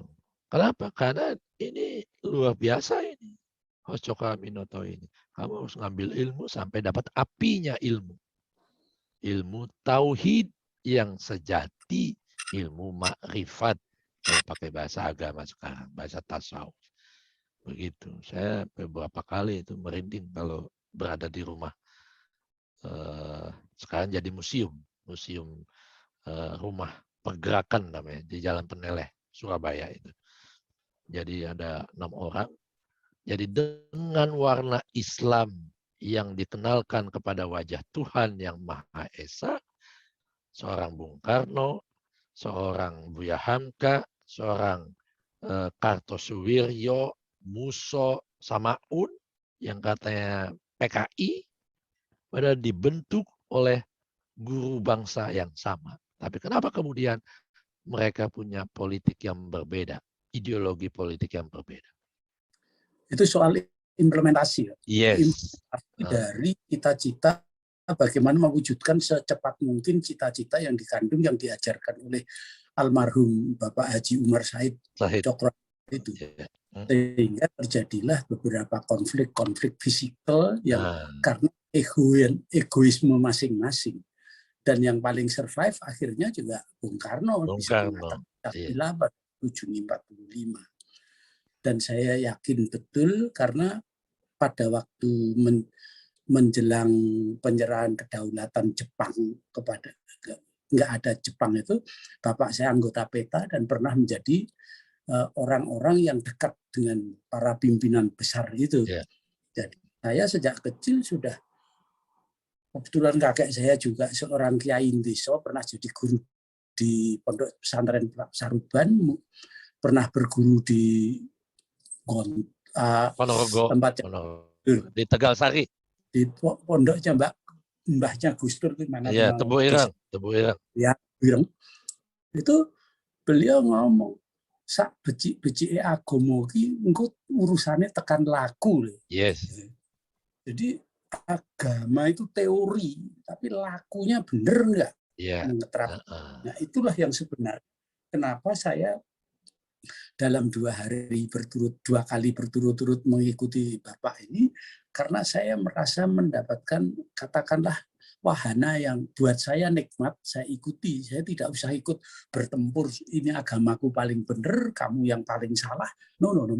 Semuanya itu kalau dilakukan dengan nurani yang bersih, maka sebenarnya ya Tuhan yang Maha Esa itu.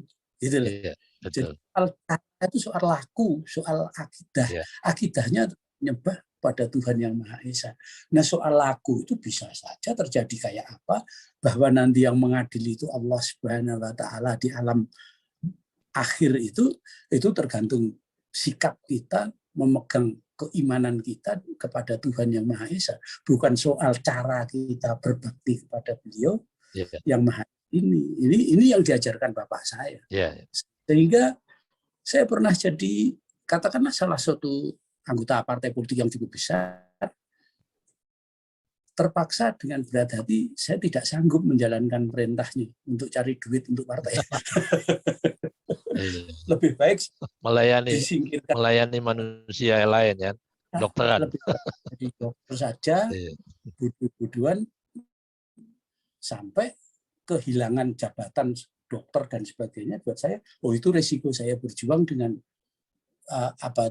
artinya bahwa kebenaran yang abadi itu yang menilai bukan kalian semua, tapi nanti Allah Subhanahu wa taala menilai sikap saya benar nggak dalam menghadapi itu. Saya pikir begitu.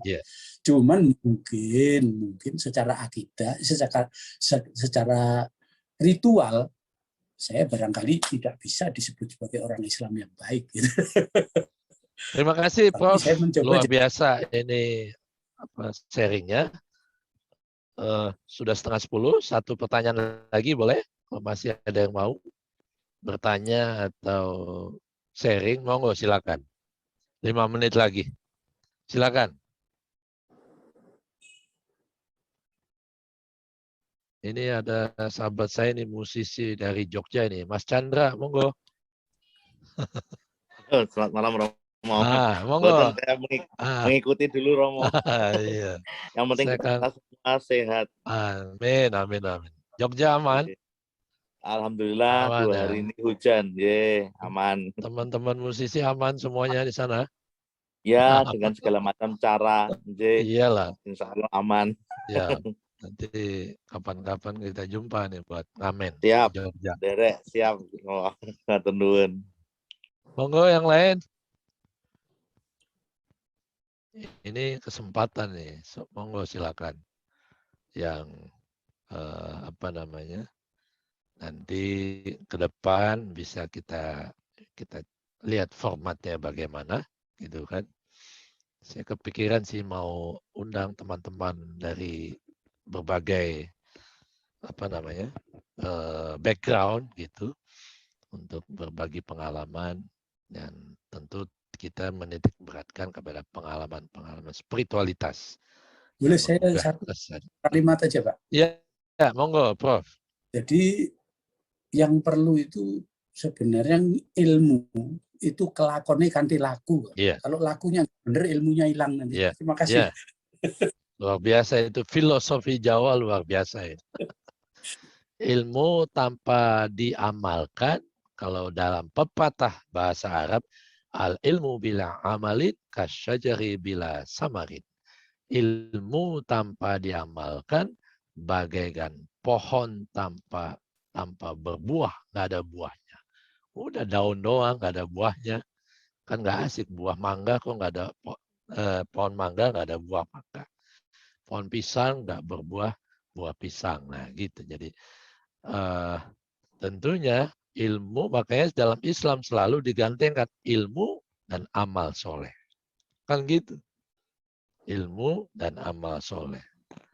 Atiullah wa atiur Rasul. Taat pada Allah, taat pada Rasul. Kan manusia. Berarti artinya vertikal dan horizontal. Jadi selalu seiring sejalan. Tidak ada yang berbenturan. Kalau saat ini banyak mulai para pengusung khilafah yang mengharamkan musik, mengharamkan bahkan ini berkunjung ke Borobudur katanya haram, itu viral tuh. Dia pengen ngetop aja itu, kan luar biasa gitu. Orang itu dia pasti, saya yakin dia nggak baca Sirah Nabawi. Ada kalau baca sejarah Nabi Muhammad ketika menaklukkan Futuhul Mekah, menaklukkan kota Mekah, Nabi Muhammad masuk ke dalam Ka'bah itu, dia keluarin semua berhala-berhala patung. Ada satu gambar Yesus bersama ibundanya, yaitu Bunda Maria, itu tidak dihancurkan. Dibawa pulang, bawa pulang ke rumah gue katanya. Nah, kepada sahabat, nggak dihancurkan. Kok? Lah, ini kan abangku.